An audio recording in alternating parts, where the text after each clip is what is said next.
Hello, everybody. This is Josh Spicer from GameWisdom.com, where we examine the art and science of games. Welcome to another episode of the Perceptive Podcast. Tonight, we're going to be talking to another indie studio. They are currently working on the game Bit Shifter. This is an action strategy game. I previewed several videos of it on the Game Wisdom YouTube channel as well as on Twitch. And they're here with me tonight to talk a little bit about developing the game as well as their time as an indie studio. Unfortunately, James couldn't make it this week. He wasn't feeling too well, but we're going to have an amazing conversation nonetheless. So, please welcome from Plastic Games, Paul Dana and Jim Horn. Hi, I'm Paul. Hi, I'm Jim. Hi, Paul. Hi, Jim. It's great to have you on tonight.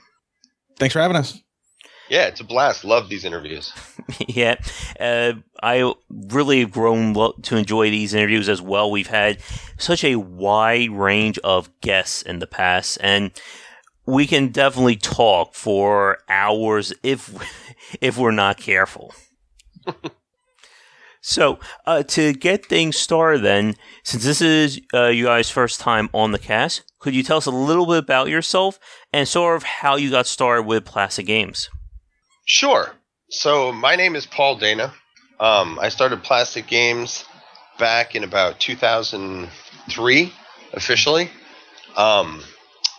Started sort of from hobby work that I was doing with some buddies, messing around with this brand new game engine at the time called the Torque Game Engine that this company called Garage Games had put out. And, we started messing with it. We made some stuff. It was kind of fun. And, from there, we started to do a little bit of contract work, and then we're like, hey, let's form a business. I live in Connecticut. I've lived here most of my life. I actually moved to Alabama to have children. Don't ask me why I did that. Then I moved back by way of North Carolina, and I've been living here since, just before 2000. Living again, I should say. I'm in East Lyme, Connecticut, the home of the Lyme tick. Hi, everybody. All right. Okay. And Jim is over in East Haven. So, Jim, why don't you tell me a little bit about you? Yeah, I am what they would call a stavener. That's what they call all of us in this area. We're staveners. I started at Plastic Games pretty much right out of college in 2009. I was their intern monkey. And, I've just been kind of doing a little bit of everything. Yeah, I'm pretty simple. There's really not much to me, unfortunately. So, Plastic Games was originally started in 2002, you said, Paul? 2003, thereabouts. I started hanging out with the guys sort of online and, starting to make some games and some stuff a little bit before that. Okay. How big is the studio now? It is teeny tiny. It mostly consists of Jim and I. There are some other people who work with us who have, done more work in the past, but they've since moved on to other projects. And so, they're with us every Monday night when we have a meeting. They help us test. They help us with design sessions and stuff like that. But the bulk of the day-to-day work, both making the game and promoting it, is mostly Jim and I. Yeah. And that's what we hear a lot from a lot of these smaller indie studios, that they'll have their core team and then they'll have people who are either like contract with the company or sort of help around, but aren't necessarily like full-time employees. And it's interesting to see about how a lot of indie studios really have these different kinds of organizations, different kinds of ways of basically making their own games. It's one of the most fascinating parts about doing these casts with developers. I've spoken to basically developers around the world at this point, I can honestly say, and awesome. Everyone basically has their own story for how they run their own studio, how they make their own games. And it's kind of interesting talking to you guys, again, with Plastic Games forming in 2003, that was really around the time where there really wasn't the quote-unquote term of indie developer wasn't, known in the mainstream. That's right. In fact, I think that company, Garage Games, was fairly innovative in what they did. They used to be Dynamics, right? So it was the people who ran Dynamics and some of the developers that he had picked up over the years. At the end of Tribes 2 was unhappy with the relationship they had with their publisher, who was forcing them to fire all kinds of people that they hired at the last minute to meet a deadline, blah, blah, blah, game trauma, right? this before. And they said, yeah, screw them. Let's just get our game engine and sell that to the open public for like $150. And at the time, that was a radical idea, that there would be even a market among the hoi polloi for a game engine was a new concept. Game engines tended to cost about $10,000, and they were vertical market things. You sold few, but you had a lot of support costs, and it was almost of a service. You know what I mean? Instead of a product. And so, like, marketing directly to the public was a novel idea. And so, I'm getting spam calls. Wow, gotta love it, right? Yeah. And so this guy, Jeff Tunnell, was really forward-thinking, I think, really. He said, yeah, people want to do this. There's such a thing as indie film. There's such a thing as, indie game dev, too. People just don't know about it, and I bet the market for this is huge. Yeah. And they end up they got their game engine out of Tribes, too, which was a whole legal affair because they kept saying, no, we paid for that part. No turrets, no this, no that. But they eventually did get the rights to their own game engine. Went and sold that game engine for at first it was $150, then they lowered it to $100, which was the price pretty much forever when they were selling it. It's now an open source game engine, has an MIT license. You can see how far the industry has come. But when they started, their only competitor was Unity, and they were way ahead. It's pretty funny. Yeah. But you're right, nobody knew like indie game dev. That was all like a new thing. And I remember going for job interviews at places. Do you mean Unreal? Laughing at them. Not Unity? No, I mean Unity. Unity is old, but Unity was really crappy. Oh, okay. When it was going up against Torque, yeah. And again, like, I bet, like, all the three of us definitely know about the old days of the video game industry. And it's kind of fun when we say this stuff, because I know there's people listening to this cast right now, probably in either their early 20s or maybe a little bit younger than that. And every 5-10 years, we can pretty much say that the industry just completely reinvents itself in some area, whether it was in the early thousands with the sort of standardization of design, at least on the console and PC front. Then, of course, we got digital distribution with Steam. And that was sort of 2007, 2009 was when we really started to see the indie market really become its own stable thing. And that's sort of been how things have been going around since then. Now, of course, in 2012, the idea of crowdfunding for video games started to become a major option, thanks to Double Fine and the like. And again, it's just fascinating, especially as someone who's talked to so many people, who's been watching the industry for so many years, to track this evolution. Yeah, absolutely. It's just like music, isn't it? Like all indie rock bands and all that stuff, music seemed to precede what happened in the game dev scene by just a little while. But the same thing happened there, right? Technology changed. You had Napster. You had all kinds of scary stuff that the industry is still reeling from. Yeah. But it changed the landscape completely, right? Yeah. There was a time when people would have said, some internet, what? I sell records. You know what I mean? I don't know what you're talking about. And now it's leading them, right? Yep, definitely. The digital age has really been a huge push for game development. And we've talked to multiple indie developers in the past about this. But I mean, if it wasn't for Steam, it wasn't for being able to get your game on the internet, pretty much we really wouldn't be having these conversations these days, because everyone would still be locked to retail stores to try and get their game to the consumer. Yeah. Yeah. And it's not just games, right? Yeah. You got things like Etsy that are helping people who are, knitting and doing crafts and whatnot sell their stuff. Yeah, it's definitely a cool time to be entrepreneurial. Yeah, definitely. And it's also a very risky time as well, because we've also seen how so many people are now trying to make it on there as an independent developer, that it can be very challenging these days.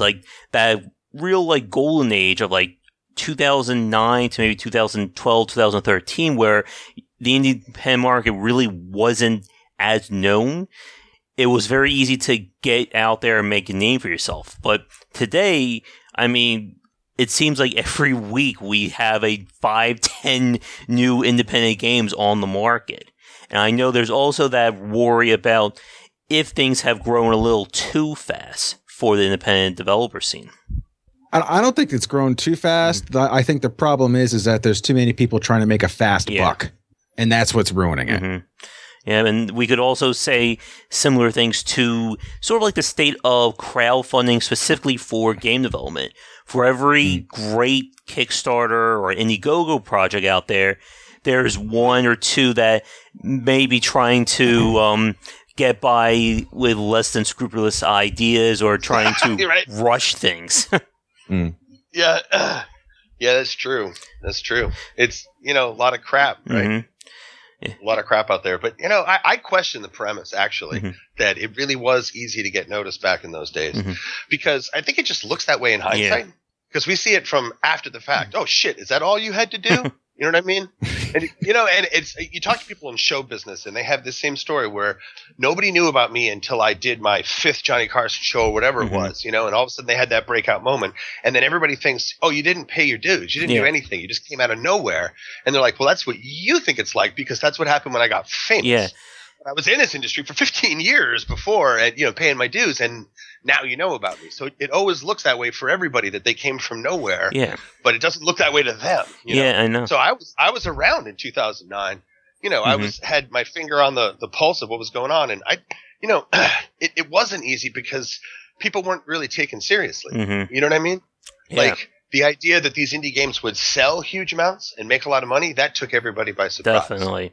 Yeah. The idea that a Java game by an indie developer would be sold to Microsoft for, unholy amounts of money wouldn't have passed the giggle test. Oh, yeah. At a quarter of what it was sold for, it wouldn't pass the giggle test. Yeah, like the whole Minecraft burst was just, insane when you think about it. Like, no one, again, thought that this was going to work. The idea of selling your game, especially on that kind of model, was unheard of. And not only did it work, but it worked fantastically. Yeah. Makes you wonder, how long will civilization have to be around before people forget what Minecraft was? Or will that never happen? You know what I mean? Well, it just makes you wonder, because, the telephone is still with us and probably always will be, even though it started as this ancient thing, right? Oh, yeah, and even with the telephone, that has evolved as well. The last 5 years also saw the rise of the smartphone generation, and that's another thing that... Yeah, it's another one of those reinventions where if you had said, all the money is now in making games for people who aren't even sitting down, don't have even less of an attention span than the previous market you were shooting for, and people that wouldn't pass the giggle test. Like, how could you possibly have a less attention span than a casual game? Yeah. And talking about massive things that no one thought would ever happen, of course, the big one that's right now sort of exploding on us as we speak is Pokemon Go, which seems to have conquered the world in 2 weeks. Right? Yeah. Pokemon Go is so awesome in every way for me because everybody has a strong opinion about it. That's what I love. Yeah. You know what I mean? There's certainly the middle ground of people who don't know what it is or just generally pretend that they don't care or whatever. But mostly I hear people who are like, get a life, and other people who are like, oh my God, I could do this with my kids. It's so awesome. Yeah. It's a generation spanning thing, right? Yeah, I walk past pizza places where they say, we'll take 10% off your order if you have the right Pokemon. I'm like, oh my God, it's finally happened. It's taken over. See, the thing that when I noticed it was taking over, my friends and I would go down to the beach at night and just kind of hang out. And just relax. And nobody was there, right? And no one was ever really there. And it's a popular area. It's not like a out in the middle of nowhere area, but it's called Stony Creek in Brantford. Of course, no one would know, but now when we go down there, we see people walking back and forth, fighting at the gyms, stopping at the Pokestops. We were there for, we actually ended up started playing too, but we were there for 5 hours just luring and catching Pokemon up at night in a big, nice, starry night. It was great. Yep, and it really goes back to what we were just saying a few minutes ago, which is how fast the industry is moving on these different fronts. And, who knows? In the next 6 to 12 months, there may be some other big thing that just came out of nowhere. Well, there's like a first-person shooter one coming out, like iFather or something like that, where it's like you put this thing on your phone and it's a gun, and you shoot other people, and it's all augmented reality. Oh my goodness! Yeah, so and that's also a good segue. That the fact that there's also the big movement towards AR and VR that's going on as well. Like again, this is something that 10 years ago no one would have thought anything about, because we all lived through the 90s when VR was supposed to be the next big thing, and it crashed like cement shoes or a giant anchor. Well, the thing is, it did for entertainment, but I have an interesting perspective. So I didn't give you a huge personal bio. I just turned 51 this year. So I'm towards the older end, but by no means the oldest, person working around in games. It's usually filled with younger people, or at least that's what you hear about, especially for indies and stuff. Yeah. And, and I go all the way back to like asteroids and shit, right? So for me, learning how to program a computer, the inspiration for it started the same way I had an inspiration to learn to play the electric bass, which was actually the stand-up bass, the very first time I was inspired. But it was like a single moment. My dad had taken my brother and I to San Francisco, and we saw the first coin-op video game ever made. It's called Space Wars. Now, I don't know, this wasn't the very first only cabinet, but I found out after the fact that this was the first like commercial people video game and connected a coin thing to it, And it was like a 1v1. But with one side you looked like the Star Trek Enterprise from the top, and the other side looks like the asteroid, delta shape. And you would fight each other. And there was a couple options. You could put a sun in the middle or a black hole, or not have one. Just a couple things like that. And I was just completely transfixed. I had no idea how this thing possibly worked, but it fired my imagination. And I thought, I'll never see that again. And of course that summer, Asteroids and Space Invaders and later on Pac-Man came to town, right? And the whole arcade thing began, first just a machine here and there, and then later actual arcades and all that kind of stuff. And so, I actually, as a kid, went to like a science camp and was introduced to various topics, and one was computers, and they showed me a teletype, and I was like, where's the blinking lights? Where's the ominous voice? This is a computer? Like, lame! So I didn't do that. I did chemistry hoping to blow stuff up, right? Astronomy, look through the big telescope. I knew what was fucking cool, right?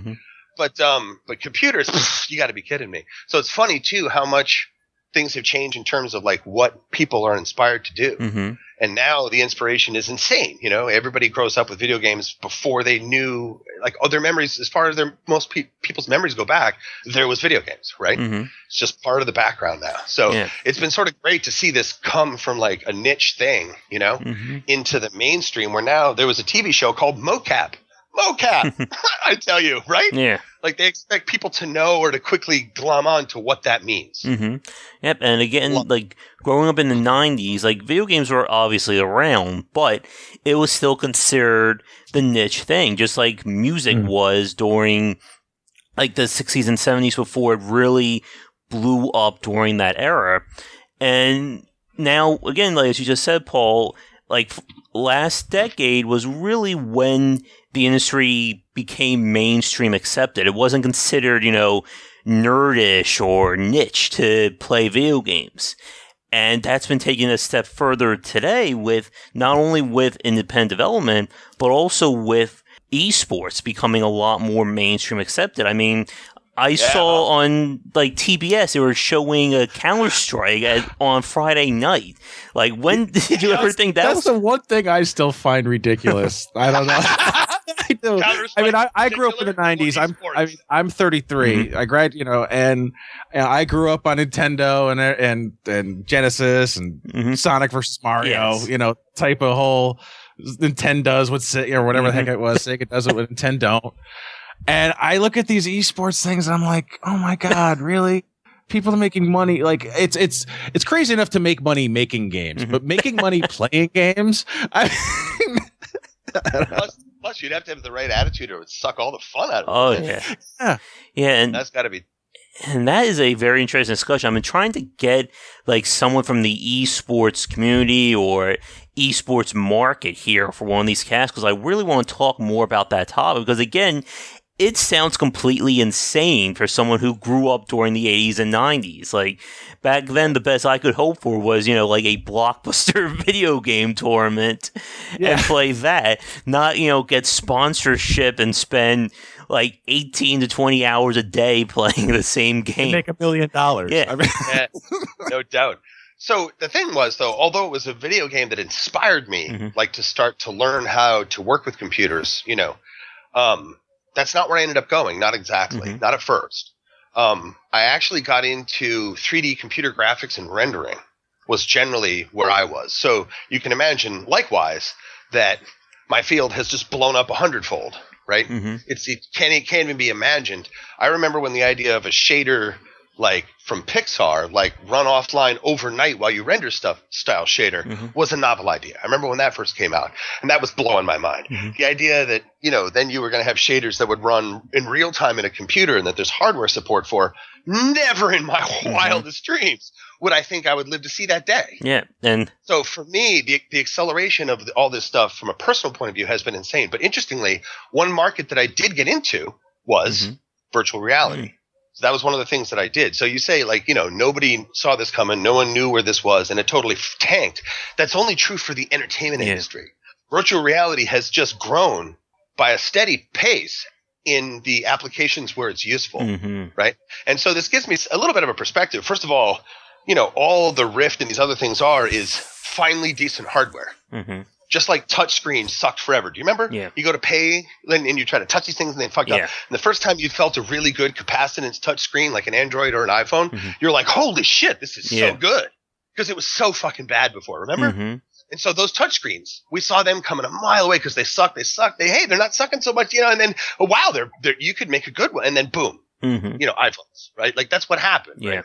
So the same thing happened with VR where the same stuff has been out there forever. It was just expensive and it sucked. And by it sucked, I mean, would make you kind of ill. Yeah. There was enough lag in this thing that you could only wear it for so long before it would drive you completely nuts. But there's a lot of applications for training where VR is fucking awesome. Yeah.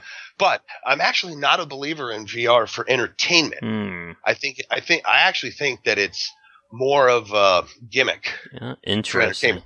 Now AR is different because AR you can see what you're fucking looking at in the room. Yeah. Right?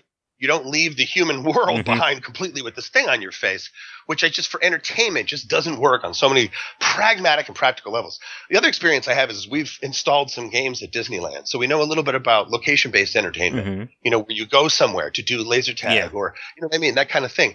And VR is just this red-headed stepchild. It just doesn't really work. It's the kind of thing where I want to do it with other people, but if I have to go somewhere to do it, I now have to put their greasy mask on my face. So now you have cleaning problems and all the stuff that you have when you're sharing equipment with somebody else, right? So I want it to be in the home where it's just me, and that's great, but that's not where I want to do it. If I want to play a game, I already have such a short attention span now. I want a game that's like I can get into it, I can play it, and get out. It's what I always liked about Quake. It's what I like about Overwatch now is if I only have so much time on the clock, I'm not sitting around waiting for the game to start. Yeah, and I can get in there and play. And VR is like just all this setup. And so I just don't imagine that it enhances the experience in such a way that I want to use it for anything in my home. What I want is the ultimate like AR laser tag. That would be awesome. Yes. So I can see for entertainment things, I could see AR working, but AR hasn't quite arrived yet for a price point that anybody can really handle. So my opinion is I don't want to be a downer on VR. I just think it has really limited uses that are mostly like one-shot experiences. Yeah. They're great. It's a great party tool. It's a great party. When people come over my house, that's when VR shines. But it's still kind of dumb. You're almost kind of laughing at the person who's doing it. You know what I mean? That's why that game, like, keep talking and no one blows up or whatever it's called, where you try to defuse the bomb. That, to my mind, is like the kind of experience that would work the best. You know what I mean? Something that's inherently a party game, like Pictionary or whatever. Then I think it works. And that becomes difficult, too, because multiple headsets, multiple tracking. So to say the technology has arrived from somebody as, demanding as me is premature. It has not arrived. It's still baby steps right now. Yeah, and a lot of really good thoughts to unpack there, Paul. I wish I had my friend Ken on. He is basically my resident VR evangelist. He's the guy who just every time he's on, like whenever we bring up VR, he just loves that. He has the Rift. He got the Omnitrack. He basically turned his apartment into like the cyber future. He's going to get the Matrix hookup at some point. So he's got like the treadmill that you can walk around on. He was either getting it or he was planning on getting it. So that's the other problem with VR is you gotta basically have a room set aside for it. It's not gonna fit in there. Everyone's gonna be tripping over the wires and their couches and everything like that. Now I do like VR. I when we went to PAX East last year. I played this space fighter game. I think it was like based off of EVE Online or something like that. It was some sort of I'm in a thing. Now, granted, I sucked at the game horribly because I was too amazed by like I'm looking around like, oh my god, there's my feet. You know what I mean? Because it's like it's all modeled down. It's all that's why you suck. You can tell yourself that's why you suck. Yeah, we'll say I sucked at it. Believe that. Yeah, but it was utterly amazing. But yeah, I have good hopes for it, but I doubt it's ever going to really take off unless like it's some genius has to create the game. I don't think that game has been made yet. Yeah. I'm not going to say it's not going to take off because that's a different prospect. Yeah. Because I didn't predict so many things that happened right in front of my eyes. Yeah. Okay? Right in front of my eyes. Facebook, all kinds of shit completely took me by. Why would anybody want to do that? You know, is my opinion. I clearly have, no way. I think I probably would have endorsed like Pokemon Go, and that's probably about the only thing I can imagine in recent years that was an innovation that I would have seen coming. You know, almost everything else was like, if you had proposed it to me, I would have said, well, yeah, it sounds interesting, but that's not going to be the next best thing. Yeah. You know, Twitter is like Zen. Yeah. Like, you know, it's the status message from any one of a number of programs that I've used for decades. And they said, just the status message is an app. And I'm like, what? You've got to be like a genius to see that. And it was true that we would already use it for doing things like you'd put, I'm out listening to music, playing games, so that people who might want to contact you already know what you're doing. You know what I mean? So it was already kind of used in this way of like communicating other than just what it was originally intended for. People started to use it for other stuff, right? Yeah. But to see that as like an app in itself, yeah, that's right. You know, that's crazy, right? And so many things that came in way and that I just never, ever friggin' would have ever seen coming. So I'm not going to say VR is not going to take off because it surely could. I'm not a bad judge of what people want to do. I just know about the technology. And I know a lot about really pragmatic things. It's just, you know, perception and cyber fatigue and just all kinds of stuff because I happen to have worked in the industry. I've got some experience with it. Right? And I can tell you that it's just not quite there. And I did a lot of stuff with it. I worked for a company called Alternate Realities Corporation. Is that awesome? I almost joined just for the name, right? That made this product called the Vision Dome. And by the time I left, they were called Illumins. And they were like in receivership or something. And someone was buying them because they went bankrupt and couldn't make it work. They were too cutting edge. When I started, it was kind of like a mini inside observatory. They had to literally spackle on the walls every time they had to break it down and move it, you know, to get the screen, the hemispherical screen. It's almost like IMAX on crack, like personal IMAX on crack. That's pretty much what it was. And all it did was it projected onto a spherical wall. And so I was one of two guys that, you know, wrote the software that would sit in between the application and OpenGL, capture the graphics calls and turn it into a warped. So basically a flat regular rendering, we had to turn it into a security mirror. Okay, so these days you can render to texture, right? That's a technique that we've had for decades in computers for cheap, home computers. When I was doing this, that was a $500,000 machine from Silicon Graphics. Was the cheapest machine that could render to texture. And so we had to do it a different way. But point is, that technology of rendering inside a sphere, that was really cool because it got rid of the head tracker. But it had the problem that it was only really like if you didn't track your head to correct for the spherical aberration, it didn't really look quite right. But once you did, something clicked in your head and it was fucking amazing. And it's interesting because it wasn't binocular vision. Everybody thinks you have to have two eyes. Everybody who out there who has one eye, who's listening to this podcast, you know that what other people don't, which is you don't need two eyes to see in depth. There's many different ways that we have a cue for depth, right? Yeah. And so just the head tracking by itself is amazing. Yeah. Right? Definitely. And I think you made a really good point there, Paul, about, again, sort of the impracticality of VR, at least at this state. It reminds me a lot, you said about how VR could be used for party games.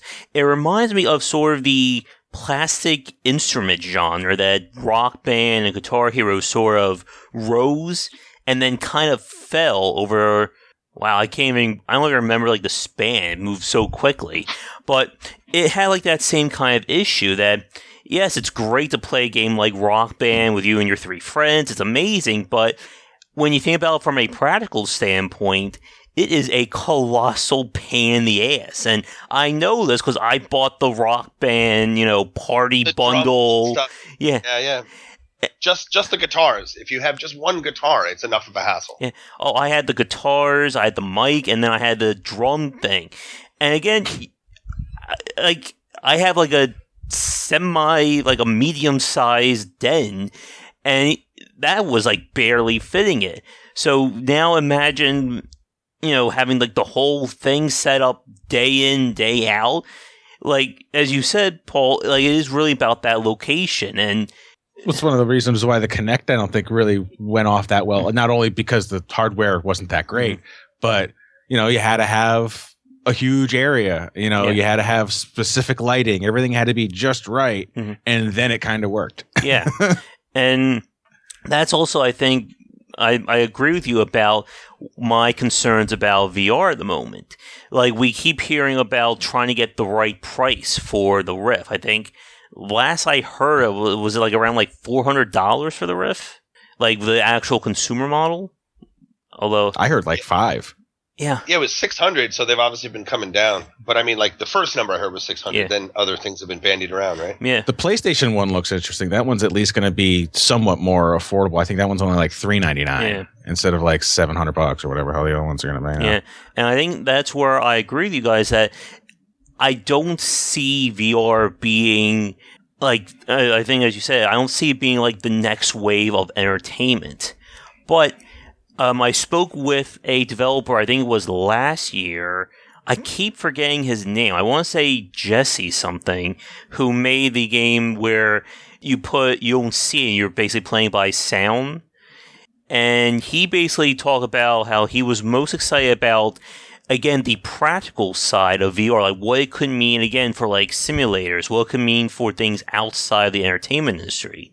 Mm. And I think that's where I agree that I could see VR working there, but in terms of entertainment, it's just going to be a very, very hard sale for the mainstream. Now, for like the hardcore enthusiasts, like my friend, the people who are going to have that set up, they have the money, they're going to love it. But in terms of... And we can hope that it turns into something, right? Even if it's some kind of fad that doesn't work out, if it actually funds the next round of development, then we don't care, right? Definitely. And that's a whole topic that we can return to if we have time, actually. Yep. I'm a huge evangelist for computer video games because the good that it does society is largely underappreciated. Yeah, that's definitely a good topic. I know we've been speaking for about 34 minutes already. Maybe we can try coming back to that after we talk a little bit more about BitShifter and such. That's true. Yeah. We were here for some reason. If somebody was here tuning in to learn about our game, I hope they gave up way long ago and watched his video and learned from there, because our information density has been essentially nothing, right? It was a dead mic. It's like open air, not even crickets, like nothing. All right, so BitShifter is a game that I've been plugging away at for many, many years. It started off absolutely as a hobbyist kind of a thing. There's never been any kind of budget for it. So just like you have, the novelist with the Great American. Yeah, I know, right? It has like the Great American novel in his drawer that someday he's going to publish. That's been this game. So one thing that it's benefited from is, it's never been acceptable that the game doesn't work, right? Mm-hmm. Anything about it that didn't work, I eventually got around to fixing. Mm-hmm. I eventually got around to redesigning and saying this needs to be better. That was pretty slow until Jim came along. Mm-hmm. But Jim has been like a huge inspiration because he was very turned on by this game. And he wanted to use it as an opportunity to get some experience in the industry and whatnot. And, he's used it to cut his teeth to a fine point. You must have razor fangs at this point, dude. You've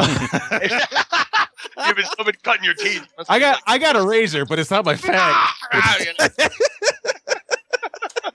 And so the premise of the game, it's actually a surprisingly simple game in some ways. The premise of the game is that you're inside a computer and you're fighting the virus that's attacking. Mm-hmm. So you fly this ship and you deploy these little robots that sort of clean up the virus for you. You throw them down, they clean it up.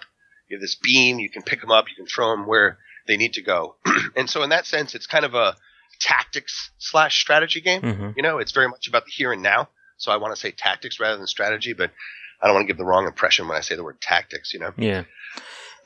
And then, and it's, kind of a very geeky game because it takes place inside a computer, and so it's very self-referential. We put a lot of ourselves into it. I think you may have noticed that when you play it, right? Yeah. Yeah, and it's kind of interesting about calling it like a tactical strategy, or like the genre is kind of hard to actually describe. When I talked about it on the video, I kind of said it was action strategy. And I was thinking of like games back in the day like Sacrifice or Brutal Legend. And it's kind of one of those weird genres that's, again, very hard to distinguish. And we can say that about a lot of different games these days. We're still trying to figure out what genre we're trying to figure it out. It makes so it we've been asking for, is it this? Is it that? We keep going between like, oh, there's an RTS part of it. It is action. There is strategy. I'm like, one day I was like, because I actually am not a huge fan of RTS games. I appreciate them, but they're not my cup of tea. And I slapped my head on the face a few weeks ago because I was like, wow, I kind of did make an RTS, but then I didn't. Yeah. Well, it's as unlike a traditional RTS as something like Pikmin is, which strictly is also an RTS, right? Mm-hmm. And in fact, it shares a lot of aspects with Pikmin if you think about it, because you've got these bits you've got to deploy, just like you've got the Pikmin that you've got to deploy, but you're still there. You're in the action with the bits. You're flying around doing stuff. It certainly has a bit of a confused identity. I think, after working on this game forever, and, I can see that it's got probably too many moving parts. Maybe if the control scheme was simpler, like you just were like top down and you were just flying anywhere you wanted above, it'd be much easier to play the game that we actually have. So part of the interest in action comes from the fact that you're in the action with it, and so it's hard to get a sense of perspective, but it's very, very exciting. You may have noticed it can get very tense. Yeah, and that's one of the things that's very interesting about this kind of genre. We can never figure out like an exact name for it. Is, as I said on the video, like you sort of have like the omniscient viewpoint of things, so you have to sort of decide where do you like duck in to make your mark, when do you fly to another part. And I really like how you guys add like the different kinds of goals to go for. So find the major bugs, be in a part-time, stuff like that. Like ways of just so many different ways of essentially splitting your focus that you have to decide, what's the biggest fire I need to put out at this given time. Yeah, no doubt. No doubt. In fact, it's kind of like firefighting if you think about it. The closest real-world thing would be flying a helicopter, dropping firefighters into a fire. Who then use hoses to hose it down and put it out. Yeah. Because the virus spreads the way fire spreads, right? Yeah. And you have to, manage like a group of robots in this case. But I mean, it is kind of like firefighting. We've had people say that before. The imagery is almost there too. The virus is red and angry and kind of flaming a little bit, So. Yeah. And with BitShifter, you say you've been working on this for a very long time. Did this idea come before you founded Plastic Games or after? This was sort of at the heart of Plastic Games. So this was the hobby game we were working on when we decided to stop working on it because people were willing to pay us some money to work for contract. You know what I mean? And so I've been working on it for more than 10 years now. It's been quite a long time. It's been like 12 or 13, something like that.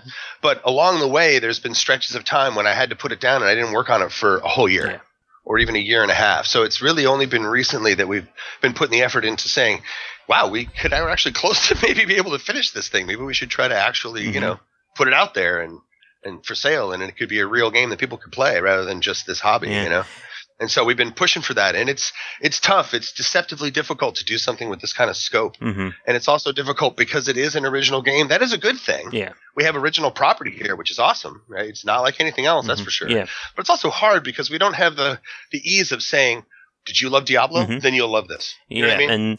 And that reminds me a lot when I spoke with Abby Games, who made the game Renowned Explorers, which was one of my, I say it was my favorite game of 2015, and was an entirely original game that no one else has ever seen before, no one else has ever made before, and they said something similar. I mean, it's a great idea, but when you're trying, not only when you're trying to pitch an original game, but you're also trying to design one, it is, exponentially more difficult. You don't have that baseline or that foundation to say, oh, my game's like this. Or I'm not sure what to do with this. Let me look at this guy's game for inspiration. You don't have that when your game is 100% built from scratch as something completely unique. Yeah, I 100% endorse that statement. And that's the excuse that I have for why I've been so colossally bad at making this game. I've matured as a game developer to the point where I actually finally know how to make games. And that's only been recently. And I know that sounds ridiculous, but when I worked for other people implementing games, it's other people are sweating all that, aren't they? Yeah. Right? Stuff you're talking about just comes down to me as what can you make? What can you implement? And that's not that different than the software market I was already in and that I'm already good at. You know what I mean? Yeah. But design is so difficult for that reason. Yeah. And it's also one of these dirty little secrets of the industry that, the people who can afford to have somebody who is a designer, just like a full-time designer, is very small. Yeah. It's like the same people who can afford to have a full-time musician on staff to make music for your games. You have to be big before that makes any sense at all. Definitely. So when people say they're a game designer, what they mean is, they work on a team that makes games because ultimately design has to happen.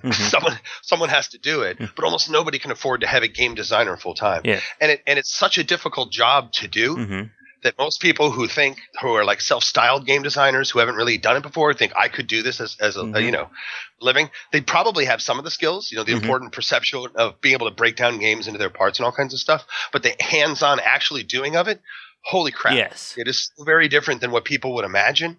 And most people wouldn't be able to do it merely because they haven't done it before. Definitely. The demands that you put on your designer is crazy because, design solves everything, right? Yeah. And so it's almost like a word that almost has no meaning when you finally break it down because it has so many facets. It's just what people do who do any kind of creative work. Definitely. So it's design involved, right? And I was one of those new people who's like, oh yeah, I could do this. Oh yeah. When I first started with, BitShifter, besides the thing we did for Disney, this is my first game. First game I've level designed on, first game I've modeled for, first game I've animated for, first game I've textured for, first game I've marketed for. I could keep going with all the different things that you end up having to design. Yeah, and it's one of the things I love about with Game Wisdom is, again, as you said, it's not design itself is such a blanket term that no one really knows unless you actually do it yourself what it entails to make a game. And there is a difference in terms of not only the philosophy, but the thought process that goes into coming up with these designs. And even more so, as we just said 2 minutes ago, when you're making something unique, there's very little information out there about how do I make an original game system or something like that. I look at it also as people lose sight of the fact that games are software. You're making software. Yeah. If you're doing anything else, that just makes it harder from there.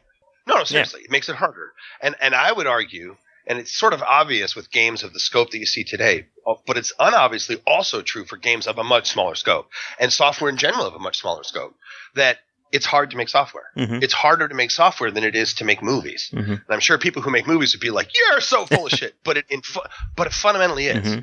It's fundamentally more difficult to do from provable mathematical point of view because it's an interactive medium. Yeah. So for them, as long as it's in the shot and it gets in there, then it's done. Something 4 meters to the left can be somebody picking their nose. No one cares because you never see that. Right? You know what I mean? All the shots that they took that didn't happen, none of that matters. Right? When someone plays a game, it has to be a similarly seamless experience, but it's an interactive experience. Yeah. It is so fucking hard. So making software is already really a difficult thing to do on its own. Once you're trying to now make entertainment that is also software, the intersection of those two things makes it just insanely fucking hard to do. Yeah. It's just really, really, really difficult and has many, many different aspects that if you don't do it, you would never really get into it. But on the other hand, no one's surprised that it's a bigger industry. Right? Yeah. Everything else in terms of money in, money out, right? We're losing you a little bit there, Paul. We kind of went in and out there. He has horrible internet. Great on set. It's great. It'll come back in a minute. Okay. We'll just talk amongst ourselves. Okay. Did you want fries with that? Or? Yeah, there we go.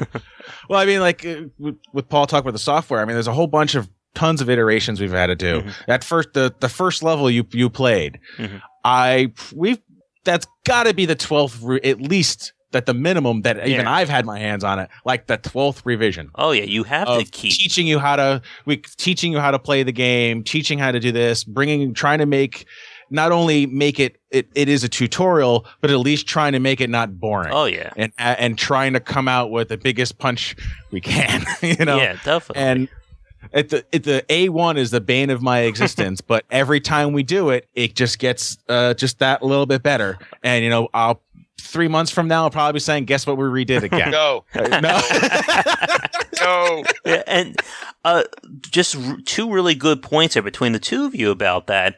Going back to what Paul was saying again, at that intersection of software and entertainment, not only do you have the programming side of things, but you also have the abstract concepts you have to figure out. Like, how does the game feel in the player's hands? Is the game motivating the player to keep playing? Does the gameplay present an interesting challenge? These are abstract concepts, again, that if you never think about this stuff, you would never know. And it's one of the things that I definitely specialize with Game Wisdom itself, with trying to explain some of these abstract concepts. Like, how do you make a control scheme that feels right? What is replayability? Why do you need in your game? Why are some games easier to play than others? When is the difficulty right? Again, these are concepts that you can't really teach in the same way as learning how to code or learning what an engine does. But as you said, Paul, when you start trying to add entertainment to the software, it is a giant pain in the ass, and not everyone can do it. Yeah, my conclusion shouldn't just be that not everyone can do it. The conclusion is almost the opposite. This is such a great time to be alive doing it. Because never have the tools been so sophisticated to enable you to do it on all fronts, right? Like the idea of a digital distribution platform that even has a way for comers to get votes, green light on whether you're coming in. All that stuff is just amazing, and including the tools and all the stuff that you did. There's never been a better time to learn how to program. Have you seen some of the stuff that they have, for kids, MIT's Scratch and just all kinds of cool stuff. Everybody and their brother Cringe or Google Lumberyard is coming out with game engines. I mean, it's awesome, especially because the fate of any software is to become either obsolete, all software eventually, right? Or free. That's it. Yeah. If it's available at all and it's old enough, it's free. That's the trend that happens everywhere, from operating systems to games. It doesn't matter. Oh, yeah. And right? Price devaluation, that's probably another topic. If we somehow have enough time, we could probably spend 30, 40 minutes on that too. But Well, let me make a pitch just for the topic that I wanted to return to, which is video games do an awful lot for society in a way that is kind of like what they call, I think, in economics, multiplier effects. So it's a thing that is in addition to the stated or original purpose, right? It's obvious that, Rome builds roads to Rome, and they do it for their own military and commerce. But a lot of other people also benefited from those roads that Rome made, right? And that's been true for a lot of stuff, right? The Great American Experiment, in a lot of ways, was proof that you could do that on purpose and that you could get prosperity out of it, right?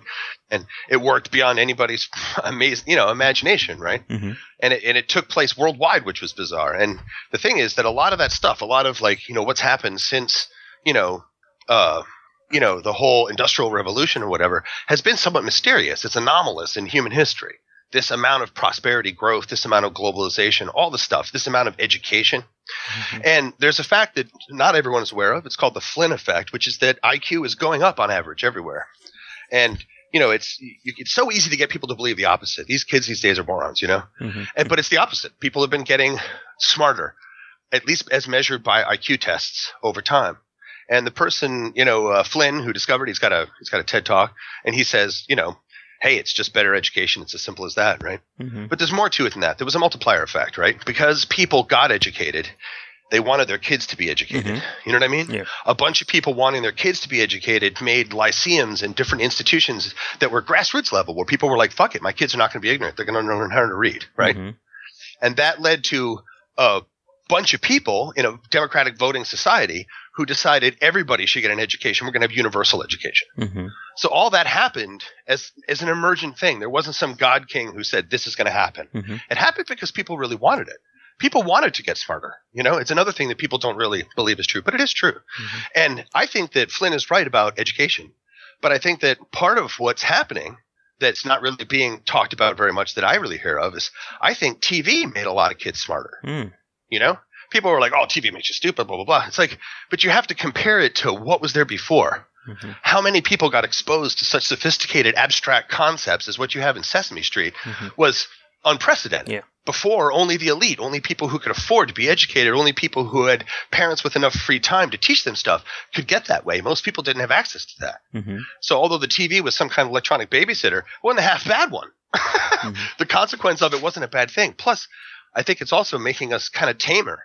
The meek are inheriting the earth because, we like each other better. We've become disgusted with war and addicted to peace. Mm-hmm. Wouldn't that be a great thing to spread, right? But I think that trend has continued, and I think the internet makes us smarter. And I think that IQ has been built on a lot of different things that have been coming. TV and radio were the beginning of it. And, now video games are the inheritors of all that. Mm-hmm. If there's anything that's making our children smarter, it's these games. Yeah. And it's because it gives them access to and exposure to types of situations that most people would just either never get or only get as part of a formal adult education. And now you can get access to them at any age. Yeah. And it's kind of interesting when we talk about video games sort of expanding its reach, especially into the educational front. There's, of course, been the big trend or the big movement of gamification that we keep hearing about. That's what I thought you were going to say when you said Pokemon Go, actually. I thought you were going in a different direction. But. Yeah, but again, there's so many different things we can bring up out of this. But gamification is one of those very interesting things. Again, as an older gamer, there's that part of things it's just complete BS. This could never work. But it's kind of interesting to see about how companies and how people are trying to adopt video game philosophy or video game mechanics into other elements and see if it can either enhance it or, quite frankly, open up the market to people who would never do it. And again, with Pokemon Go, that'll be a good example of sort of that Ingress model that they originally came up with. Hey, the simplest version of it is your Subway card. When you get that sixth sub and that other one is free, that's a game right there. You want to fill that card up so you can get your prize. Definitely. And it's only one mechanic, but absolutely right. Yeah. And it's kind of interesting that when we bring up gamification, that's actually another topic that I want to dedicate a podcast to. The last time we talked about here on the cast was during our discussion on education and whether or not gamification could really show a benefit in a classroom.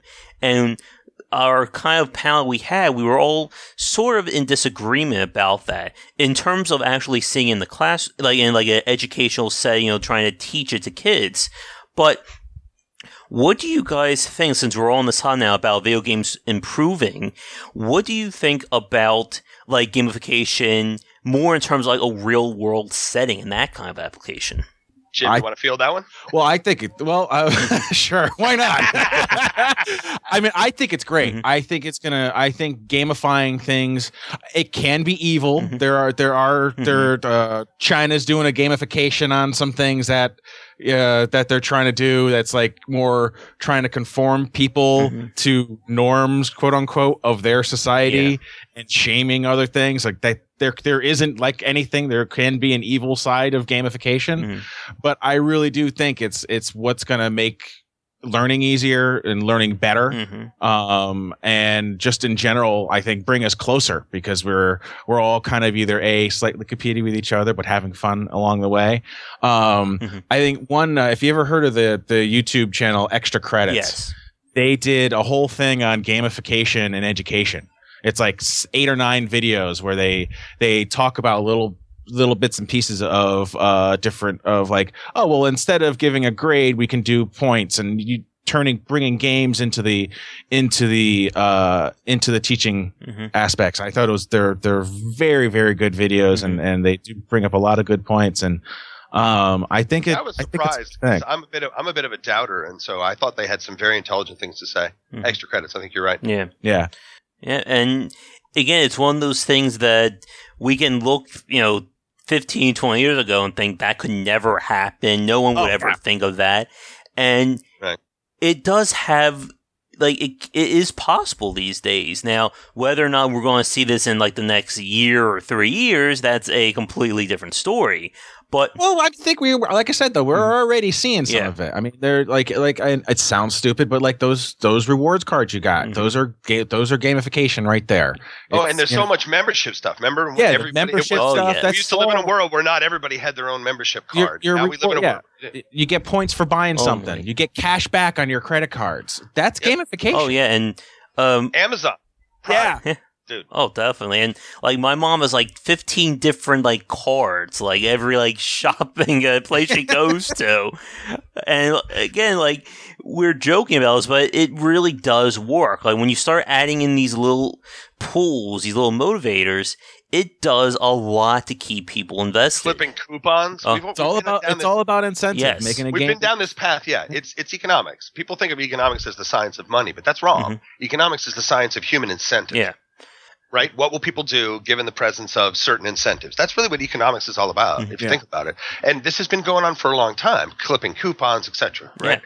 But I think it's even more fundamental, which is, and this is how I feel about video games in the classroom. Is I'm hugely in favor of games in the classroom. If we had an appropriate amount of games in the classroom, we wouldn't even necessarily need video games. Video games could be the kind of education you get outside of the classroom. Yeah. Because I hugely believe in them in that regard. But I'm also a big believer in some aspects of traditional education because I don't think you can circumvent it. There is no quick fix for it. Yeah. I've even heard the guy that made Mathematica, right? And Wolfram Alpha, that guy, his brother is a big crusader for we don't need to learn the basics of computation. We just should learn higher level math. And it's funny how often educators have said that and been wrong. The foundation of higher level abstract math is the concrete counting and multiplying. That's the beginning of it. What we need to do is make that shit more fun. Yeah. And we already have, right? Sesame Street and a lot of different manipulatables, blocks, and different things that kids have now in every single kindergarten everywhere. See, those used to be rare. If you dial back far enough, kids everywhere didn't have access to quality toys all the time, right? Physical toys in the real world. And those are important too. Like the mediated experience of a glass screen and touching that. People make a lot of the fact that babies can use those things, but it's very important that babies actually touch things in the real world. Yeah. And there's been studies that shown that people like successful engineers are the ones who are the most hands-on. Those boys and girls who used to take engines apart or take whatever their arm clock apart and put it back together again. People who just like to fuck around with their hands and do things tend to be the most successful hand-on engineers for obvious reasons, really. Yeah, definitely. Since we don't really understand how the brain and development works, we shouldn't be too quick to know that we know how to circumvent a traditional process with a better one. Right? Yeah. I'm hugely open-minded and into the idea that we've been improving ourselves over time. If you take that Flynn effect IQ going up over time seriously, it must be the case that we're doing that. Right? There's no time for genetic evolution and no context for it at all. So none of that can be evolution. That all has to be us being better at training citizens at abstract thinking. Yeah. So as much as everybody thinks that that's getting worse worldwide, it's getting better everywhere. In fact, readership, everything's going up. But video games are at the heart of that for so many reasons. I could talk for hours on it. This is only one slice. Another slice is, what's funding development for supercomputers? What? Video games. What do you think a supercomputer is these days? What do you think a supercomputer is? Because what it actually is a bunch of graphics cards linked together in a room with a bunch of air conditioning to keep it from overheating. Yeah, and that's what Cray sells as a supercomputer today. Refrigeration units, tubing, infrastructure, and graphics card after graphics card after graphics card all linked together in a huge array. What else could crunch numbers better? So video games have been at the heart of getting scientists better tools for decades. And they fucking love it. I mean, they absolutely freaking love it because they didn't pay for the fundamental development of any of this stuff. Call of Duty did. Yeah. It's awesome. And it's insane, man. Yeah, but it's great. That's a really good point about just how fast the tech industry has really moved. Like, again, we can look back at like the 80s to 90s. It was still very early. I mean, I get to remember the days where I think 4 megabits of RAM was considered cutting edge. That was a luxury item. And today, now I'm seeing 12, 16 gigs is now considered maybe becoming the norm in a few years. But as you're saying, Paul, the tech industry has moved so fast, so rapidly thanks to video games. Because everyone wants the latest grades card. Yeah. So that fun. And now phones. What was that? Now phones, right? But these phones have video cards in them. Yeah. And again, I remember a time where there wasn't a thing as a dedicated graphics card in your computer. I remember I got my Voodoo whatever card. I think it was like 97, 98. Yeah.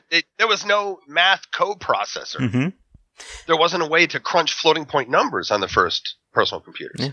You had to buy the math code processor and plug it in for that. Yep, and let's not forget about, of course, moving from DOS to Windows and what that did for making computers more accessible. I think that's a major part. Again, what we talked about earlier with VR and augmented reality, with, again, trying to make things not only cheaper but more accessible is how these things are going to become more popular. And again, we were just saying it the very few seconds ago regarding gamification. We're trying to bring those incentives, trying to make it more appealing for someone to learn these things is going to be critical. And we're saying half an hour ago that VR may or may not work out, but if it funds the next round of development, we know, like, we recognize these days that that's part of everything that happens is there's also some fundamental stuff going on, right?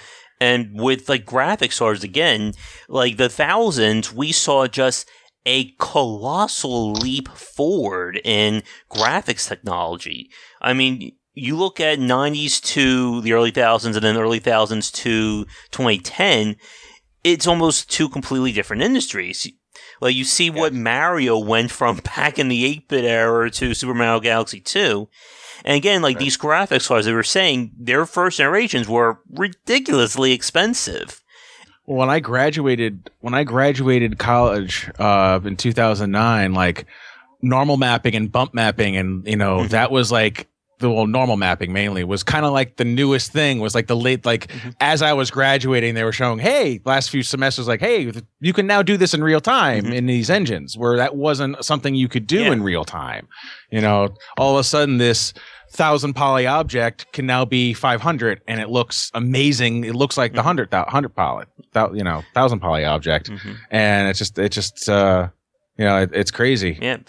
And then when the video cards got more popular, we saw more companies get into it, and then they start competing with each other. And I mean, again, now you can, before, so maybe like $400 or $500 to get a decent video card. Today, you can maybe get something like around like $200, $300 that will do the job really well. And again, that $200 to $300 card in maybe 5-6 months may be $150.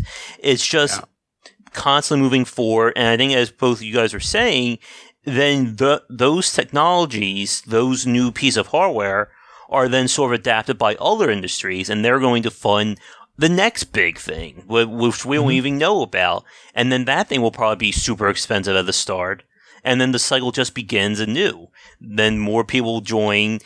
We'll see more applications, and it will become cheaper, and again and again and again, basically. Well, it makes sense if you look at it in terms of numbers. The consumer market is always hugely larger than the professional market. Oh, you're going there again, Paul. Oh, okay. What? Nope. Are you doing it now? Can you hear me? He lives out in the boonies. That's the problem. There actually is boonies in Connecticut. He is there. I think we got you back, Paul. That's it. Am I here? Yes, I do. I live in the boons. So, well, I think our hour is coming to an end with no hope in sight for the end of this conversation. So maybe you should figure out how to wrap it up, Josh.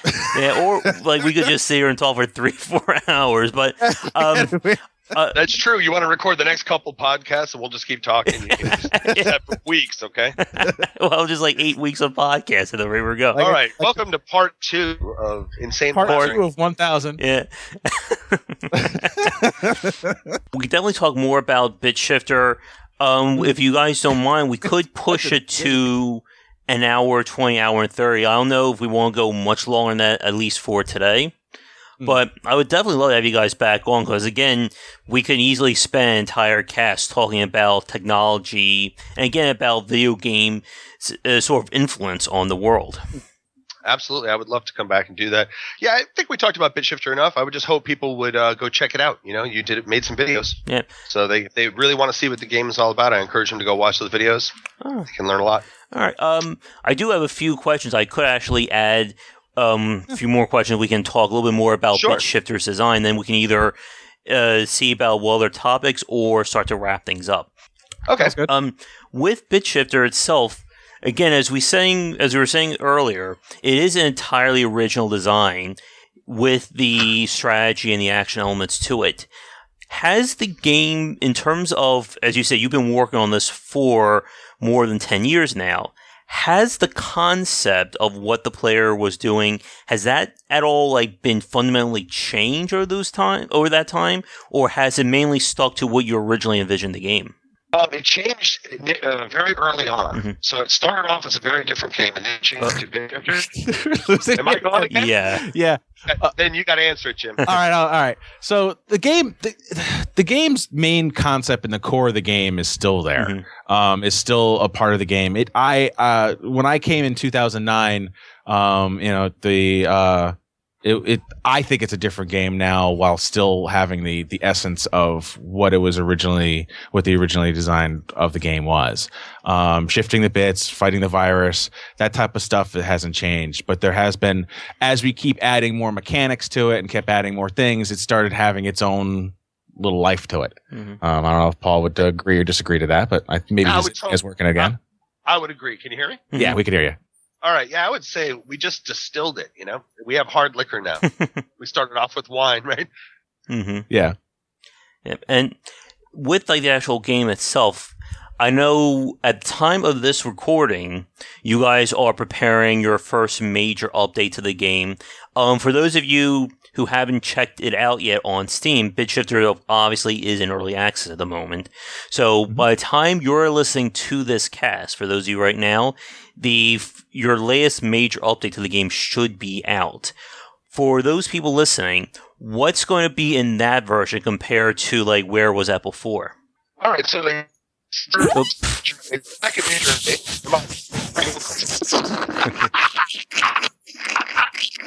Oh, it's perfect. It happened just as he's about to talk. Someone knows how put the clamp on the internet for him. I'm sorry, we can't divulge that information, apparently. Yeah. I totally forgot what the question was now. I was going to answer it instead, but I totally forgot the question. What's new in the update? What's new with the update? From what you played is actually the major part, a major chunk of the update. Mm-hmm. What we added into the update is we rejiggered the levels around a lot. We've added more features to the levels, different mechanics. We actually have a passable story now, whereas before it was just kind of us throwing a dart at a board. So we have a much more cohesive story that kind of keeps bringing you through. You get to fun stuff faster. Yeah, we get to a lot of the stuff that are introduced now. We actually were introducing later on down the road. If you watch the new trailer that we put out, it actually shows more than what we We actually have a lot in the game we're okay, we're still trying to teach you. We're still trying to learn things. We don't want to give it to you too fast. We want to make sure you understand this concept. Mm-hmm. And then we want to make sure you understand this concept. And we're going just way too slow on that. Mm-hmm. So we've cannibalized a lot what we were going to do forward and put it into the first A system. So that's why some of you may be like, oh, I've got this game. And it's oh, well, it seems the same amount of levels or those maybe a little bit more. It's well, because all of them are different now. All of it is different. Yeah. And from what I play, and for those of you who watch the spotlights on the YouTube channel, the game right now, I'd be what's considered Sector A, the first set. And obviously there's going to be there's Sector B. Do you see more levels in the future, or will it just be Sector A, Sector B? Sector A, Sector B, there'll be a Sector C. Mm-hmm. And we're gonna continue to keep working on it. We also, have ideas of multiplayer, both co-op and kind of versus each other. We also are hoping that we can also get create your own levels, user created levels. That's going to be because we're using such an old engine. That's a lot of a lot of time there is going to be trying to make it even more user friendly than what we have, because that was we did a lot of development already on just getting the engine to be artist friendly and not be pulling your hair out every time. Like when we first started building this game, it was pulling my hair out trying to get a level to be built. Now I could build a level in a day and it's ready to be done and be ready to be play tested and stuff like that. Whereas before it'd be like, okay, I'll see you in a couple of days, after I've lost my hair.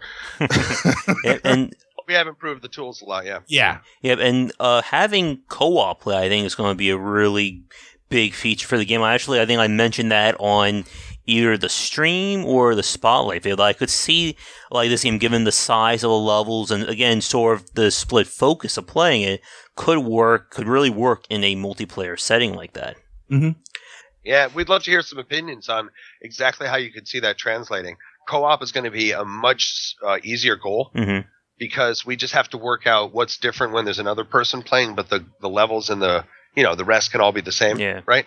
And it's built on a multiplayer engine, so if it wasn't, then that could be a lot of work. But this engine's already multiplayer to begin with, and so co-op would be the easy. It basically almost works now. There's some bugs, but there's some interesting design decisions, like the story bubbles. Do we just get rid of them? What do we do there?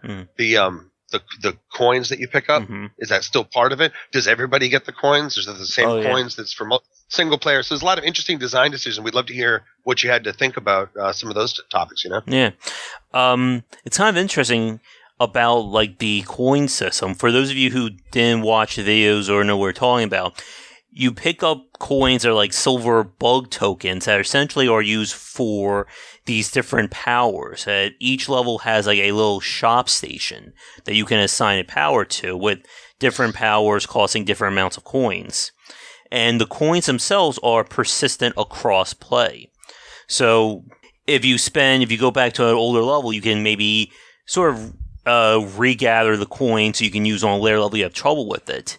In a multiplayer setting, that's always a little bit trickier. I know with the game The Acropolis that came out a few weeks ago, they kind of had an issue where the progression was only stored on the main player side. So no matter what your friends did, they weren't actually improving their character or improving their game. And that can annoy people. Again, it goes back to what we were saying earlier with incentives. What's the incentive to play with someone? If I just spend 10 hours with you and now I have to do everything else, I have to do it all over again by myself, what was the point? It's one of those very tricky things, especially when you have some designers have a separate single and a separate multiplayer campaign. So the multiplayer is completely different, so there's not that one-to-one. You know that what I do here will affect this one, and vice versa. We likely will have to do that too, for the same kind of reasons, right? If there's gold coins and there's only one who gets in the map, exactly. Or do we have it where there's actually two and you can play it together? So, but there's other subtle things that make it so that we probably are going to have to make different levels for co-op play, right? So that's one thing. Yeah, but it's what did that really well. I thought was Terraria. Did you ever play that? Yeah, I think I'm pretty sure I tried it. It inspired Starbound, which has some similar mechanics and stuff. The fun thing about Terraria was that you had characters and then you had worlds. And so you would host a world, so what persisted in the world would be private to you. But the characters themselves were independent of that. So if somebody crafted some awesome thing in your world, it's still theirs. You know what I mean? Yeah. So they kind of solved it that way, of a division between the world and the character. And they had a good you had a good incentive to play with someone else, And there was still a problem. There's only so much gold in the ground and stuff. But if you cooperatively mined, and shared stuff, it also inspired good behavior, right? Yeah. In terms of the actual mechanics of Bit Shifter, obviously, as we said, the game has been developed for a very long time. You've been you've gotten the foundation down with the quote unquote action strategy of it. Do you guys see yourselves adding in any new mechanics, any new basic mechanics of the game, or do you feel okay? Yeah, actually we do. Some of which is going to come during early access. So that's been planned. We know which bits of those will be, and we hope to continue adding to the game afterwards as well. There's several different levels. One level is there's going to be just simply more stuff. So different power-ups than we have now, right? And different different weapons and things and different enemies that you encounter. So they're slightly different. The challenge that enemy presents you is different than these ones. It won't just shoot at you. It's going to do different stuff. I don't want to get any spoilers and get specific, but yes, there's absolutely. And we also have right now, we have like the coin levels, right? Like level 5 is the first one where you just fly around and get coins. And those were great for like the pacing of the game to give you like a sense of like, this is now a different goal that I can pursue, where I can relax from that whole, oh my God, chasing the virus around and focus just on my flying and stuff. And that's actually, the only the first game mechanic of bonus level. There's going to be others. Okay, cool. So another one we're going to have is like, for example, survival. So you have to get from one place to the other without dying, and that's it. So it's like a run, right? Yeah. So many lives or so much time to do it and to succeed. So it would be like that, right? Yeah, and I assume you guys don't have like the similar thing with like the star achievements or the bonus goals you can go for in these levels. Yeah, and I'm glad to hear you guys are going to add more enemies. So I think that was one of my complaints I had with the game, was that it kind of at this moment did feel a little bit repetitive, since you're just fighting the same like squid enemy throughout from what I play. Now, when I just started Sector B, I saw that there's like the new, like the red variant, that it seems to be a whole lot more aggressive. Well, the second level in the B system introduces a flying enemy. Okay. Cool. So, should we mention that there's a glaring bug there? Yeah, there's a glaring bug that we didn't. Yeah, we should probably mention this. We didn't realize this was a problem, but it's only when we play it on our own version in our thing, not with Steam, works perfectly fine. No problems whatsoever. We play it in Steam. It doesn't do what it's supposed to do. Well, the enemies don't do exactly what they're supposed to do. So hopefully by the time people are listening to this, that will be fixed, because we're surely hoping to get that bug fixed before the August 8th release date. Okay. Yeah.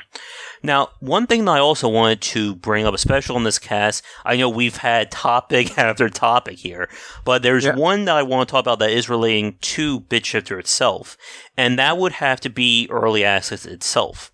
Now, as we just said, BitShifter is on early access, and early access and that kind of sort of very transparent game development is still a very relatively new concept, especially for game developers themselves. And it's a topic that can bring different opinions. On the cast, I've spoken to some developers who love early access. They're going to do it for every game. I've also talked to some who found like a living nightmare and don't want to do it for their next one.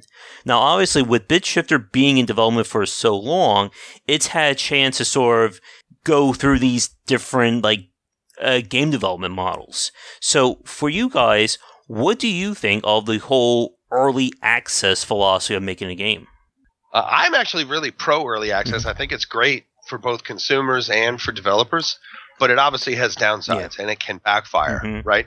But I mean, it goes to what I was saying before about it's a great time to be an entrepreneur. It's a great time to be a developer, Okay. I think that's a wonderful opportunity, personally. I would agree. Especially because it's very hard to get people who have never seen your game before to play it if you don't have an opportunity to go to shows or that you have a bunch of kids that, you do, that they can just, that there happens to be like competitions or something that you go to where there's fresh set of kids that aren't your kids or your kids' friends. You run out of easy play testers, and early access is like access to enthusiasts who are willing to be your play testers. You know what I mean? Who are going to give you an opinion and want to give an opinion early on about that's gold, man. That is so valuable. If it works, that's a very valuable thing. Yeah, I do agree. I do like early access. I like the idea of it and what it can do. But unfortunately, because we're going back to that whole people trying to make a quick buck from before, is it's starting to get a bad connotation when people say early access is like, oh, so this is going to be another game that you're never going to finish, that barely works, that's barely a game, and you want $20 for it? No thanks. Yeah. You know what I mean? Yeah, it's tough. And you've played our game. Yeah. Where do you think it falls on the scale of really poor to high quality when it comes to what's available on early access? That's a tough one. Again, from a design point of view, I think it is very unique. But as I said on the video, and hate this to sound like an insult, especially since I have two guys on who made the game. No, hit us with it, man. Yeah, we want to hear it. That makes us better. So it definitely has that quote unquote indie look to it, in the sense that the graphics don't really stand out. The cutscenes, again, like, they are very static. It looks very much like an indie game. And I hate to use that because, again, when we say indie game, it can mean anything. We can say a simple Flash game to something like Braid or Gone Home. I hear what you're saying. I think it's very indie that way because it's innovative, right? It's different. It's very entertaining. And it's like totally different than what you've had before, but it's also, in this case, really easy to learn. You just play it, it's not like a lot of huge commitment like some games are and stuff. It's really in that square fun, but it's also, some parts of it look very amateurish. We could absolutely benefit from a real budget, that we don't have. So you're seeing stuff that's like, well, we'll have to go with that. We're not super happy with it either, but you know what I mean? We'd sit there and say, do you want a better cutscene or do you want a more fun game? Yeah. We'd have conversations like that, right? Yeah, and that's always the very tricky thing. And it's one of the things that I find very fascinating about doing this kind of thing with Game Wisdom is that I say this on this cast a few times, but I'm sort of like that middle between the consumer and the game developer. Like, I can say things like, oh, this game doesn't look good, or, this doesn't look right, or I want so-and-so. But at the same time, I know by speaking to the game designers and knowing more about the industry and the design that goes on, why this is this way, or why you can't just say, oh, make all your cutscenes using Unreal 4. Just do that. That'll make your game better, kind of thing. Right. Just put it on Nintendo. Right? Yeah. Should have made this with Unity. You should put that on like my mobile phone. Mm-hmm. Yeah, we've heard a million unrealistic things that people say that come from a position of not really understanding what goes into it and stuff. Yeah. But it's it's also the same thing. It boils down to like, what are we really about here at Plastic Games and BitShifter and stuff. And this is a labor of love. We want this game to be just an awesome experience, really fun to play, engaging, pull you in. That takes us kind of back. We're a little bit nostalgic about this kind of game, so it's a little bit retro.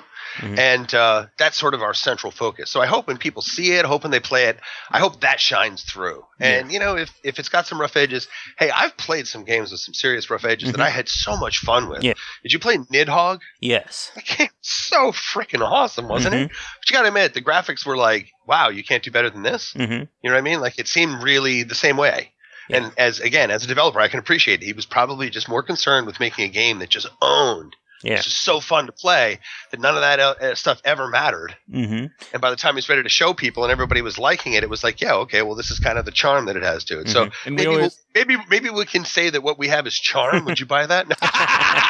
And I always joke. I joke around. It's like when we make BitShifter 2, the search for more money. That's when we'll have hopefully we'll have a budget and we'll be using a different game engine, because this will probably be the last game we do on this engine, right, Paul? I am one with the game engine. Yeah. Well.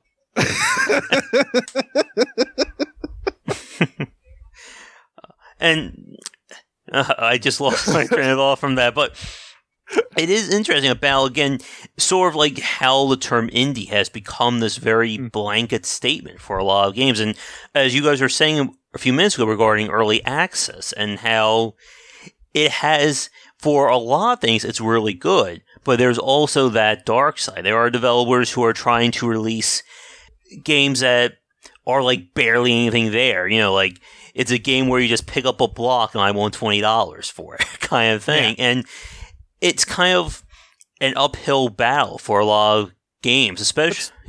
Well, what's good now, though, is people are starting to come around and see the bad stuff, and then, like, for instance, probably one of my favorite YouTubers that calls them out is Jim Sterling, when he calls them out like, this game is just total junk. Why are you even on Greenlight? Or we like, go back, start again. And you know what I mean?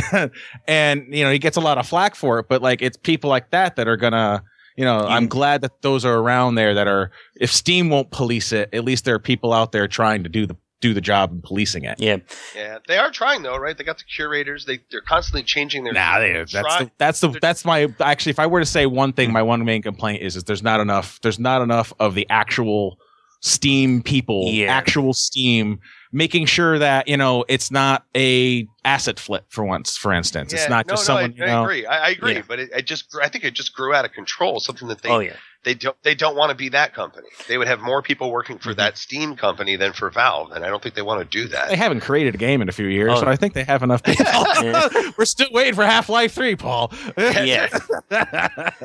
That will be out probably around, maybe, who knows, maybe like 40, 50 years we'll see Half-Life 3 at some point.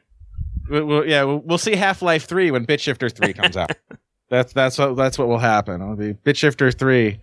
Oh my God! It's exactly 3:01 in some time zone right now. So. Yeah. I don't know what that means. All right, in my time zone it's 4:01, right? Yeah. Oh yeah! Wow, I didn't think how quickly time just flew. Was talking. I know, right? Now, hey, I told you before we started this, Paul could talk about a rock for hours. So just haven't even barely got me wound up yet. Yeah. One other question I definitely want to ask regarding the early access period. Now, obviously, as we said, the BitShifter update is going to be due out on August 8th, or for those of you listening to this cast right now, will already be out. As we've said over this entire cast, you've been working on this game for a very long time. Do you have any soft idea of when you're hoping to push it to 1.0, or is it still too much in the ether? I stopped putting hard dates on things like that because we're at version 1.5 and it hasn't shipped yet. So, all right. It's getting that mature, right? Mm-hmm. I mean, it just again, it shows how poorly I went about doing this. That I kept thinking I had the game what it was locked down, and now it's just a matter of making more levels, and that's continually been not true. Yeah. For many, many different revisions. Right? Yeah, we think this finally that revision where we have it locked down. We're gonna move on and make more levels. We're past A, so that's a good sign because it took me 10 years to get past A. It won't take us another 10 years. I mean, like I said, if you look at our trailer, you also will see there are more environments that'll be coming out. We have one nice thing is we do have an immense amount of assets that we built for this game and plans for where it's going to go. We just we're in the process of refining and making more intense what we give you and figuring out how to get to the good stuff faster so that you don't lose interest, right? Yeah. Because people were saying, look, here's a target. If you can't show me what's cool and interesting about this game in this amount of time, I'm not going to do anything with it. And we're like, holy Jesus. That's hard to get to that stuff because we like Jim was saying, we wanted to teach you as you go kind of thing. So we didn't want to just shove it down your throat or people be completely confused. So it's been, all the revisions up to now have basically been experiments. And how fast can we get this stuff into you, right? And so we're super happy with where we are now in terms of A system. How far did you get in your cast that's published already? I know you said you played further and finished all of A, but you haven't published that yet. No. How much will people have seen by the time of this cast? By the time the actual cast goes up, all of Sector A should be posted on the YouTube channel. In terms of Sector B, that is up in the air. I'll have to see in terms of streams and what's currently on my plate. Okay, so you saw the positron bombs and the negatron bombs in the gameplay. All right. See, that was an example of stuff that we weren't even going to give you till B. Okay. See, and we worked it in much, much faster. Yeah. Right? And that... So hopefully it wasn't too fast for you. You felt like it taught you how to play the game. Everything was understandable. You weren't confused. Yeah, I think I got everything down. Like I said, because of the fact there was only one enemy type, it did start to feel a little bit repetitive by the halfway point of Sector A. Now, when the positron and negatron bombs that come in, that did sort of help to change things around. But again, I think one thing to keep in mind, I like to consider myself more on the hardcore enthusiast side of things. So I can grasp mechanics a lot easier. But for someone more casual, it does do a good job. Now, again, you don't want to present multiple mechanics in a single level. That's just, hitting the player. That's drowning them in mechanics. It reminds me a lot of whenever I talk about good pacing, at least in terms of that kind of flow, Plants vs. Zombies was one of my favorite games on the front. God, that's so brilliant, isn't it? Oh, my God. Yeah, they did a great job of just right when you think that they're just going to chop cheese out and the game is just more and more the same, they add another level. Or a new enemy or a new item. Yeah. And I think I made a video about that like a few months ago. Again, Plants vs. Zombies is just such a brilliant example of that kind of guiding the player. That it really is one of like those textbook examples you should study in terms of like the progression model. One of the things I wanted to bring up again, as you guys were saying, in terms of bit shifter and how you've been doing constant iterations, refining it, that's always a very challenging part of design. One of the things that we've talked about in this cast is sort of this concept of harmonizing game design, when everything fits together, when everything seems like one cohesive experience. And that's something that's just very hard to do. It's not something you're going to do on your first pass. And obviously, I'm sure you two can attest to that. Oh, yeah. We're still passing on. This is the wrong first game to make, you know? Like, the first game to make is to clone something and then maybe do that again. Well, people think that that's, like, somehow trivial. But it's part of that whole dismissing how hard it is to do this stuff in the first place. Definitely. You know, seriously. Well, to me, it's like, I think it's the right thing because it's like training wheels that way. It's like you were saying before about all the different design decisions. You get to go to your model and say, you're going to solve this problem the way they solved it, you know? Yeah. And so, you know, the next thing, you know, and when people say clone, almost always people don't mean exactly the same game. They mean more or less the same game. But there's always some variation. There's always something different, especially if you have a different theme than the other game had, and you're using the same mechanics but a different theme. There's going to be countless decisions that'll come out of that, countless opportunities for good and bad design right there, even though you're quote-unquote cloning something else. So, yeah, it can't be discounted. That's absolutely the right first thing to do. I'm glad that I was forced to do on all kinds of stuff because of contracts that we got, you know? And work that other people were guiding me on. I've benefited hugely from that. And I benefit hugely from just talking to people with a broader experience playing games than me. You know what I mean? Like, there's you were saying before how design becomes this amorphous term. Part of the problem is that since it means so many different things, you can have somebody who's a seasoned professional who has still not done certain types of design because they never had to. Yeah. You know what I mean? And they're unfamiliar with the subtle challenges that exist in, you know, the find the image in the picture games or whatever. You know what I mean? Yeah. So again, like there's just so many little details, and what we see, especially from the independent market, is the ability to really experiment on those fronts. Like, you won't see games like The Binding of Isaac or Bit Shifter or what we said like Terraria and Starbound. That would never come from a AAA studio. It's just far too risky to experiment on that front. So you have to go with something that is tried and true. Yeah, Nidhogg even, right? Yeah. That's like feels like some kind of fighting game from, you know, yore turned into the most awesome sort of, you know, hand-to-hand sword fight, right? It's, you know, it's very, very cool. But yeah, I couldn't see that coming out of a traditional studio. Yeah, and that constant iteration, I think, as you just said, Paul, regarding when you're starting from like a pre-existing template or the quote-unquote cloning, you can see how things work, and that's why a lot of independent studios, even a lot of major studios, will start with something that's popular. Not only do they know that it's something that will sell, that's the other big thing. When you make something original, you have no idea if people are going to even want to play it. And it's, I know we can joke about that, but there are a lot of indie developers, I'm sure you guys have probably sweated this too at some point, wondering, you know, is this game going to be something people are going to like? How do we know if people are going to like something if they've never seen it before? And these are very serious questions, and it's something that is a major part of the risk of making a game.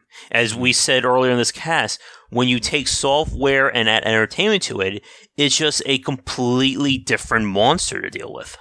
Now, what I was about to say regarding the cloning aspect is that when you have that foundation, as you were saying, Paul, that yes, you can make a platform. You know, 20 different developers can make 20 different platformers. They can all start with the Mario template.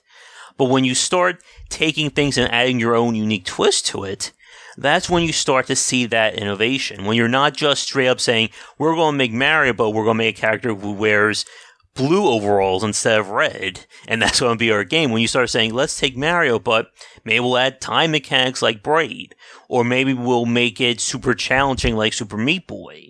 And even the simplest thing of changing his fireball from bouncing to just a straight throw could change how a mechanic works. Yeah, and then one change can lead to another, and soon you'll have something completely different.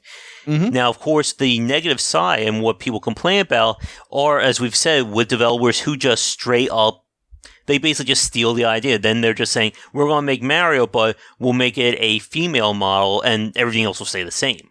Then you're just, that's just ripping off wholesale. Well, there's nothing remotely wrong with that. But what makes it wrong is when they then go and try to sell the game. Yeah. Like if they're just, you know what I mean? Like they're, I can't talk. This is my first game and I'm selling, but a lot of times, your first couple games aren't something you put online for people to download and play and get opinion, but they should be, it's not necessarily something you should be charging money for. Yeah. That's I think the main difference there. And of course, that's another hour and a half topic we could talk. That's another hour and a half topic, exactly. Podcast episode 3, part 4 kind of deal. But yeah, I would definitely love to talk to you guys, but we are coming up on the hour and 40 mark. So I hate to call the conversation because, again, I love having these kinds of discussions. It's one of the things that I've definitely grown from doing these casts on Game Wisdom is just loving to be able to sit here and talk with people about game design. But I know that when we start hitting an hour and a half, 2 hours, the audience, whether it be on the channel, on YouTube, or here on Game Wisdom, I can just sense their collective eyes closing right now. It's like, okay, guys, shut up. Should we make loud noises? Because I think they're almost asleep. Yeah. I should have like a bullhorn that I just can play randomly. No. I have a better idea. Look, just in a real calming voice. Everybody, relax. Now go to Steam and buy Shifter. Beautiful, wonderful game. Early You access. really want to buy it. You really want to buy BitShifter. Now go to sleep. Nice. Fade to black.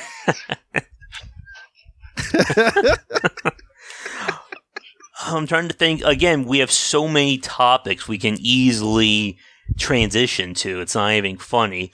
I'm trying to think if there's anything more directly relating to BitShifter we can talk about today. Are there any aspects of the game that we haven't touched on that you guys want to bring up now?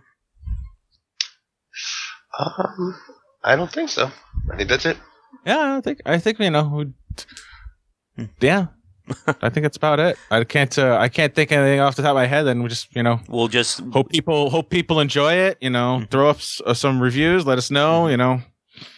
Yeah, we'll come back to talk when we have more stuff in there, right? Yeah, cool. I just don't want to do spoilers, right? I'd rather just go off and do it and then show it to people than talk about it, right? All right. So I think with all that said, again, as for those of you listening, on these casts, we can get on tangents to just keep talking. And I think we have probably another 3-4 hours worth of discussing we could easily do. But I believe it is sadly time to say goodnight for at least this episode. But I would definitely love to have both of you guys back on in the future. Again, either talk just about BitShifter or any one of the other topics or other ones we could probably fit into a conversation. That would be sweet. That'd be great. Awesome. So before we say goodnight then, for the folks listening or just in general, do you have any final thoughts, anything you would like to say? Essentially just something to end the cast on. Yes, it's very important, I think, that people, amidst their very busy lives, consider the following. Mm-hmm. The cake is a lie. Yeah. Yes. Definitely. Oh, goodness.